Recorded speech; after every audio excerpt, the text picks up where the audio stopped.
गोव्यातील मोपा विमानतळाजवळ महाराष्ट्राच्या हद्दीत परप्रांतीयांनी कुळकायदा मोडून जमिनी घेतल्याप्रकरणी या संदर्भाची माहिती कोकण आयुक्तांकडून मागवल्याचं महसूल मंत्री बावनकुळे यांनी सांगितलंय।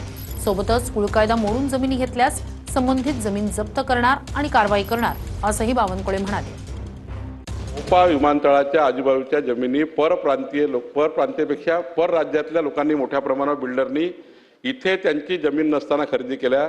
कारण जमिनी खरेदी करायची असेल तर कुळ कायदा असा म्हणतो की तो शेतकरी असला पाहिजे, तर शेतकरी नसताना मात्र जमिनी खरेदी केल्या। याबद्दल मी कोकण कमिशनर 2 कलेक्टर अशी समिती तयार केली आणि 3 महिन्याच्या आतमध्ये मोपा विमानतळाच्या बाजूला 3 वर्षामध्ये कोणी जमिनी खरेदी केल्या आहेत याची संपूर्ण चौकशी करून पुढच्या अधिवेशनात त्याचा एटीआर सादर करू आणि त्याच्या नावासहित सादर करू कोणी जमीन खरेदी केल्या आहे। आणि त्यामुळे त्या जमिनी कुळ कायद्याच्या अगेन्स्ट जाऊन खरेदी केल्या असेल तर मग शासनाला त्या जमिनी जमा करण्याची